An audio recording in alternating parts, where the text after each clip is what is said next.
अस्सलाम वालेकुम दोस्तों, मेरा नाम है लियो, मैं सर हमेशा की तरह मौजूद है दाऊद और आप देख रहे हैं जिस वक्त हमारा शो क्योंकि शो देखना है दोस्तों लोगों से बात करने जा रहे हैं। बात करेंगे जी आज आपके साथ भाईजान स्क्वाड्स जो है वो आ चुके हैं, दोनों के स्क्वाड्स आ गए हैं। इंडिया का भी स्क्वाड आज अनाउंस हो गया, पाकिस्तान का स्क्वाड भी आ चुका था सामने।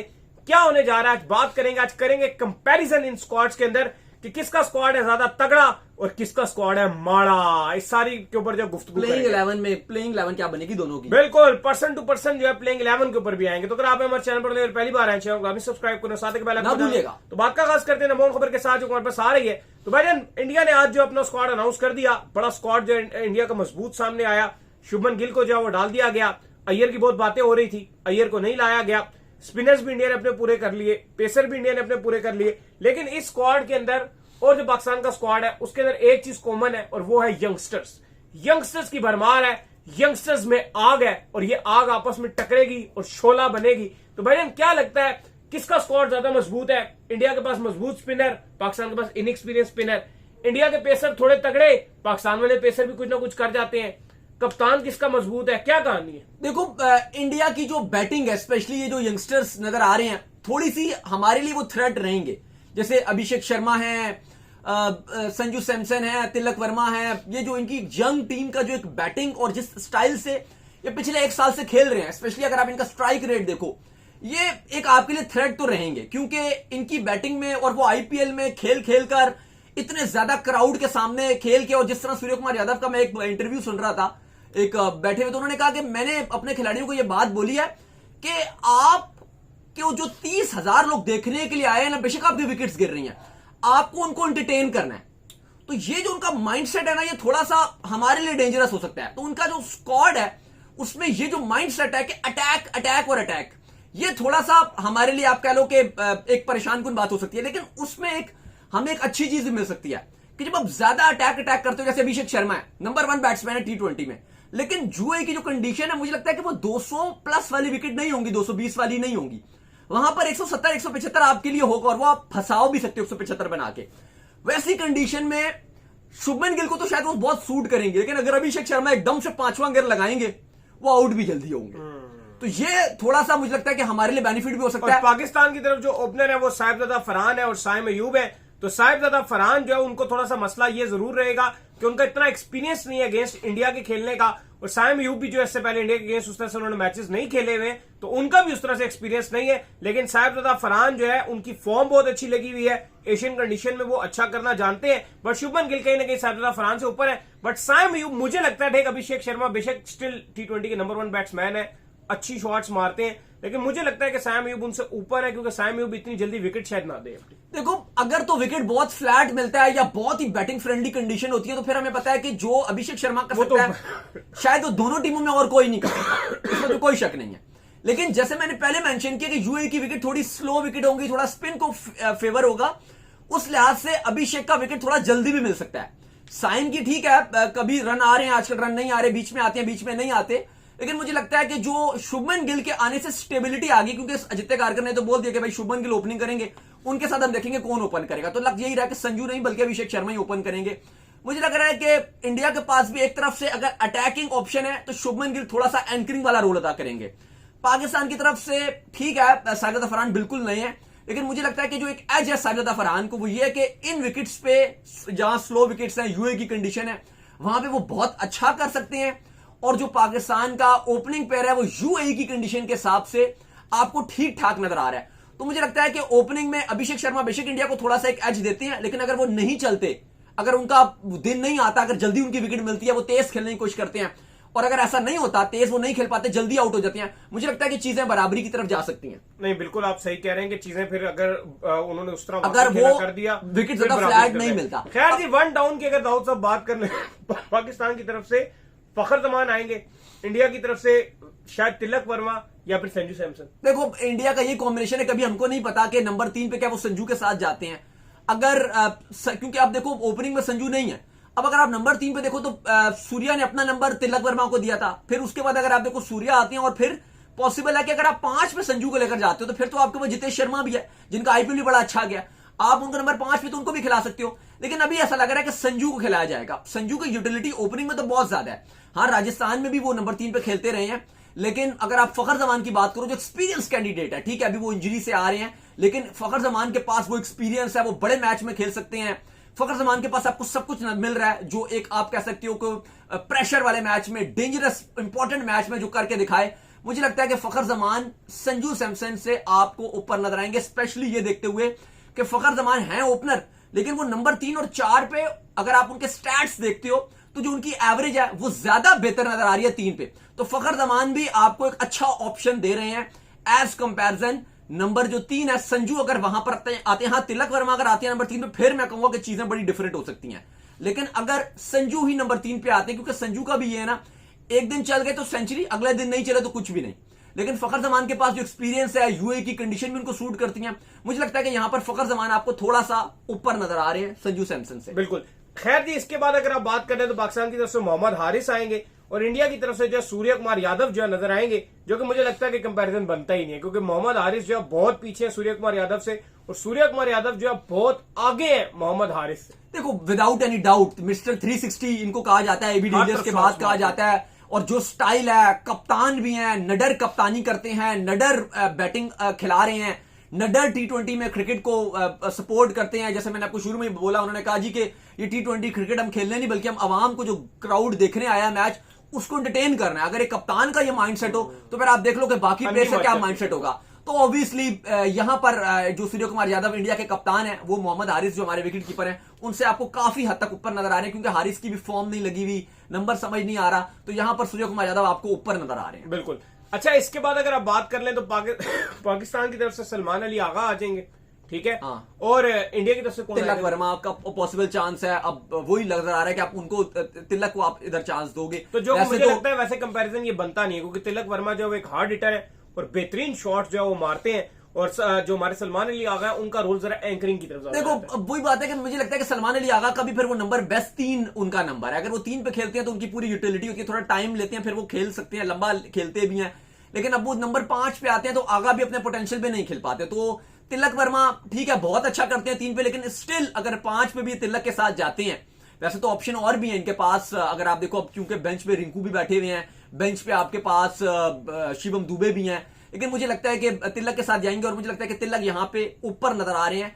आपके जो कप्तान है सलमान अली आगा, उतना उनको टी20 में खेलने का एक्सपीरियंस भी नहीं है, क्योंकि वो ज्यादातर आपको पता है ओडी और टेस्ट खेलते थे। अभी आपने उनको टी20 में इंट्रोड्यूस करवाया, टी20 टीम में डाला, फिर आपने उनको कप्तान भी बना दिया। अभी 6 महीने हुए हैं, आपने उनको कप्तानी भी टीम में भी डाला था, टी20 में कैप्टन भी बन गए थे। लेकिन अगर आप आगा की ये चीज देखो तो थोड़ी सी आपको इसमें यहां पे पीछे नजर आती हैं, और तिलक वर्मा आपको बदसूर आपको आगे आते हैं। इवन शिवम दुबे को भी अगर आप चांस है तो फिर भी मुझे लगता है कि इस नंबर के हिसाब से आगा आपको नीचे नजर आते हैं। बिल्कुल।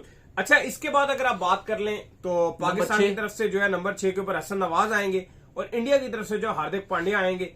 हार्दिक पांड्या कोई शक नहीं है इसमें कि हसन नवाज से बहुत ऊपर है, लेकिन हसन नवाज एक इमर्जिंग प्लेयर है, और अक्सर ऐसा होता है कि जो इमर्जिंग प्लेयर होता है वो शाइन कर जाए तो टीम को जितवा भी जाता है। देखो अब नंबर बेशक आप ये कह रहे हो कि इन दोनों का सेम है, लेकिन हसन नवाज इस पूरी पाकिस्तान टीम में सबसे बेस्ट प्लेयर। अगर आप मुझसे पूछो कि टी20 टीम में पाकिस्तान का सबसे बेस्ट प्लेयर कौन है, तो मैं आपको बोलूंगा हसन नवाज हमारा बेस्ट प्लेयर है, जिसपे हम डिपेंड करेंगे। अगर हसन नवाज का एशिया कप अच्छा जाता है तो पाकिस्तान का भी एशिया कप अच्छा जाएगा।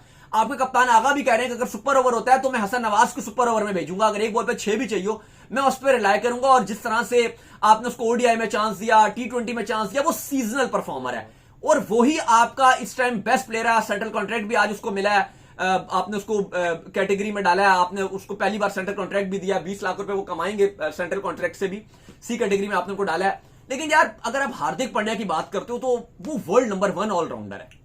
अगर आप टी20 की या वाइड बॉल की बात करते हो, इवन वाइस कप्तानी के कैंडिडेट थे, ठीक है आपने वाइल्ड कार्ड एंट्री से शुभमन गिल को वाइस कप्तान अनाउंस कर दिया, लेकिन हकीकत तौर पे अपने आप को देख रहे थे हार्दिक पांड्या तो मैं इस टीम का वाइस कप्तान हूंगा। बिल्कुल। और हार्दिक पांड्या अगर आप देखो तो वो एशियन कंडीशन में या वट एवर कोई भी कंडीशन में स्पिन को वो छोड़ते नहीं है, और यहां पर स्लो विकेट्स रहेंगी, ये कंडीशन हार्दिक से बेहतर किसी को सूट नहीं करती।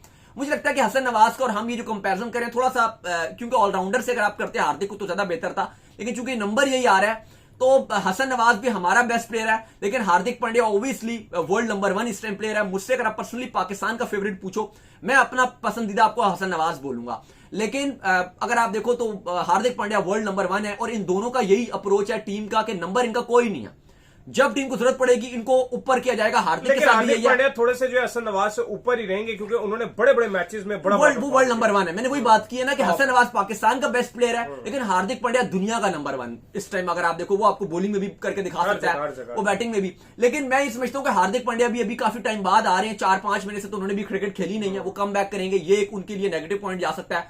हसन नवाज एज कंपेरिजन देखा जाए वो लगातार एक्शन में है, क्योंकि देखो हम आप जितना भी नेट्स कर लो, जितना भी प्रैक्टिस करते रहो, लेकिन एट देन जो मैच प्रैक्टिस होती है वो अलग होती है। तो इंडिया तो पूरा इंग्लैंड सीरीज के बाद भी 1-1.5 महीना आराम कर रहा है, फिर इंग्लैंड सीरीज से पहले वो आईपीएल ही खेला हुआ है। बिल्कुल ही अगर आप देखो तो क्रिकेट तो हुई नहीं इंडिया की, बिल्कुल ही क्रिकेट नहीं हुई ना। 4-5 महीने हार्दिक पांड्या को तो गैप ही मिला, आराम ही मिला।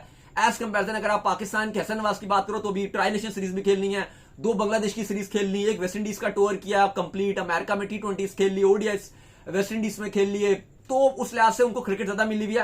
लेकिन विदाउट एनी डाउट कंपैरिजन नहीं बनता। बिल्कुल। खैर जी, इसके बाद जो नंबर सामने आएगा पाकिस्तान की तरफ से जो मोहम्मद नवाज आ जाएंगे और इंडिया की तरफ से पॉसिबल तौर पर जो है अक्षर पटेल आ जाएंगे, जो कि बिल्कुल मुझे लगता है कि बराबर है दोनों। हाँ देखो, अगर आप बॉलिंग की बात करते तो नवाज की बॉलिंग बहुत बेकार हुई थी, लेकिन पिछली 1-2 सीरीज से जो नवाज बॉलिंग कर रहे हैं वो अपना रिदम वापस कर चुके हैं। अक्षर की ठीक है बैटिंग बहुत आपको ऊपर नजर आ रही है, नवाज पहले बैटिंग करते रहे हैं पिछले एशिया कप में, बड़ी फिलहाल उनकी बैटिंग डाउन है। लेकिन इन प्लेयर्स का अगर आप देखो तो ऑन द डे ये दोनों ऐसे हैं कि कुछ अच्छा खास कर सकते हैं, और यहां पे आप कह सकते हो कि दोनों बराबर हैं।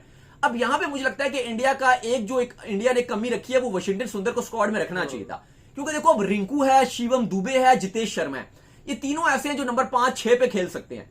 आप इनको किसी भी नंबर पे खिला सकते थे, अगर आप जितेश शर्मा को भी खिलाना चाहो, दुबे को भी खिलाना चाहो, या रिंकू को भी खिलाना चाहो। लेकिन वाशिंगटन सुंदर को आप खिला के अगर कभी आप सोचो कि आप अपनी बैटिंग लंबी करना चाह रहे हो और ऑलराउंडर को खिलाना चाह रहे हो, वो आप खिला सकते थे।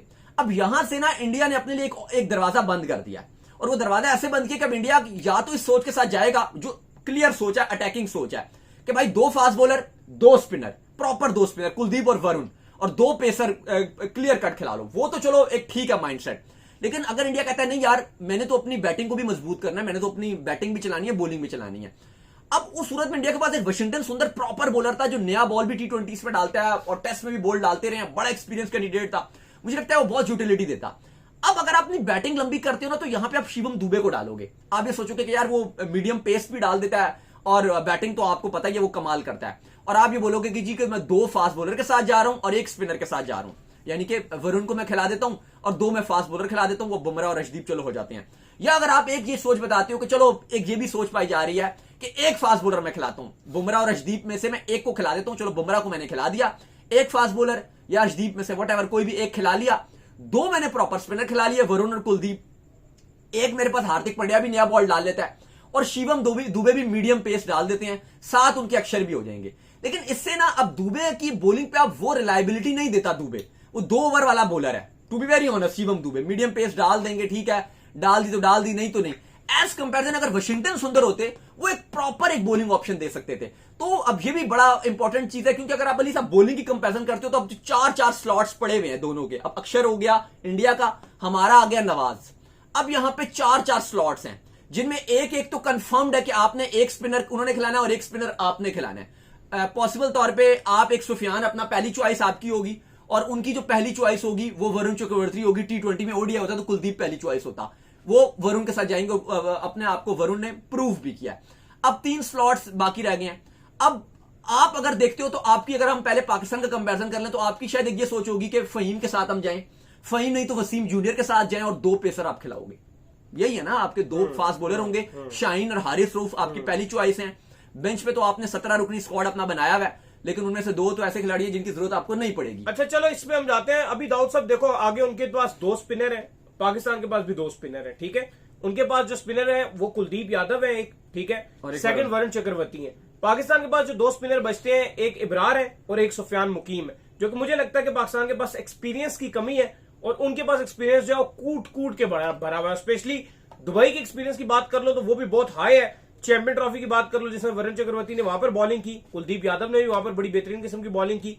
फिर अगर आप पाकिस्तान के स्पिनर की बात कर लें तो उन्होंने दुबई में उस तरह से बॉलिंग नहीं की। वे इब्रार बिल्कुल काफी सीरीज में साथ तो रहे, लेकिन उन्होंने उस तरह से इब्रार को यूज ही नहीं किया। सुफियान मुकीम की अगर आप बात करें, वही चैंपियन ट्रॉफी में जो उन्होंने बॉल किया, जिसमें उन्होंने शुभमन गिल को यूं किया था। तो और जो है विराट कोहली ने बड़ी उनकी तारीफें की थी।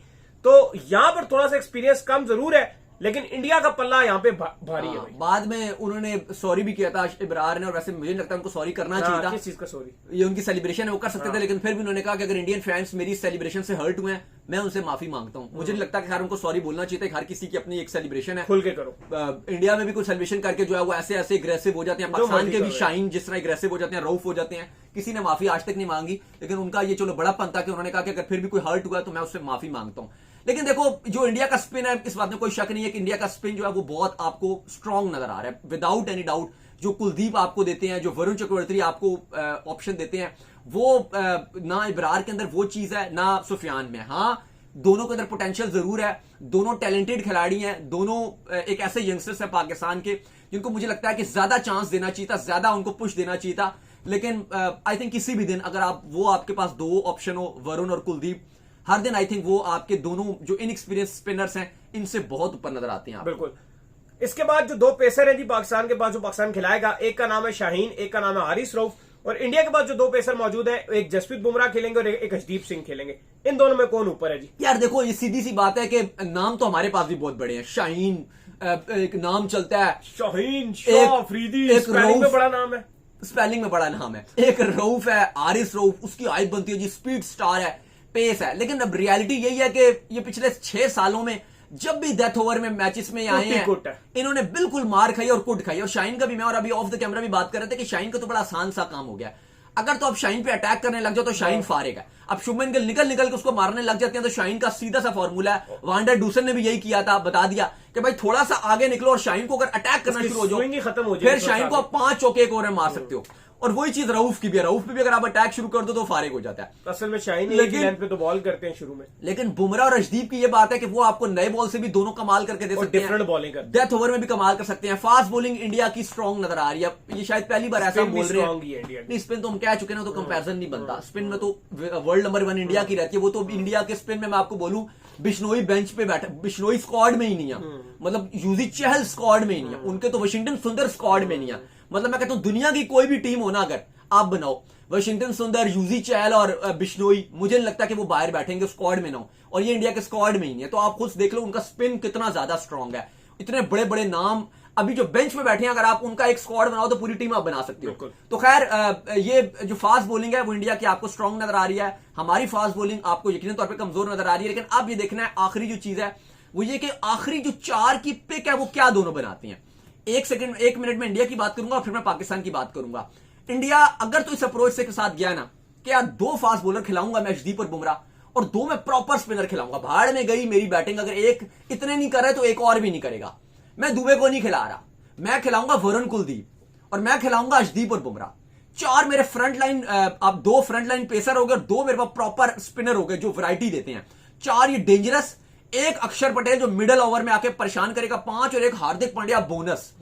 अगर इंडिया 6 के साथ गया ना, मुझे लगता है कि इंडिया इस एशिया कप में सबसे खतरनाक टीम बन जाएगी, और उसके लिए कोई भी टीम इसके नजदीक नहीं आ सकेगी। इवन अगर इंडिया की बैटिंग 130 पर भी फेल होती है ना किसी मैच में, 130 पर ये ऑल आउट होते हैं, इनकी बॉलिंग में वो डेप्थ रहेगी, वो 130 भी बचा सकेंगे अगर इस अप्रोच से गए। हाँ, अगर ये अप्रोच गई कि एक फास्ट बॉलर बाहर बैठा दो या एक स्पिनर बाहर बैठा दो और उसकी जगह बैटिंग मजबूत करो, शिवम दुबे को बीच के अंदर घुसेड़ो, क्योंकि वाशिंगटन सुंदर नहीं है तो बैटिंग में थोड़ी सी डेप्थ और आ जाएगी, अक्षर पटेल 8 नंबर में आएंगे, मुझे लगता है कि वो थोड़ा सा कॉम्प्रोमाइज होगा। हाँ, मैचेस फिर भी जीत सकेंगे क्योंकि मैच विनर्स तो हैं, लेकिन बॉलिंग में थोड़ा सा कॉम्प्रोमाइज सिचुएशन होगी।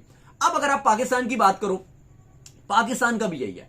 अगर तो हम ये वाली सोच से चले जाना कि यार ठीक है जो भी है, हमारी यंग टीम है, हम 2 स्पिनर के साथ जाएंगे, इब्रार और सुफियान दोनों को खिलाना है, क्योंकि हमारी फास्ट बॉलिंग हमें मैचेस नहीं जितवाती। और ये अभी की बात नहीं, 6 साल गुजर गए। अगर तो हम ये सोच से निकले कि भाई भाड़ में गया फहीम अशरफ, ये जूनियर को आप डाल रहे हो, आज भी जूनियर का मैच चल रहा था टॉप 20 सीरीज में, 4 ओवर में 57 रन उसको पड़े हैं, कुट मार दी जो शिकागो की टीम थी, उसने इतना मारा है।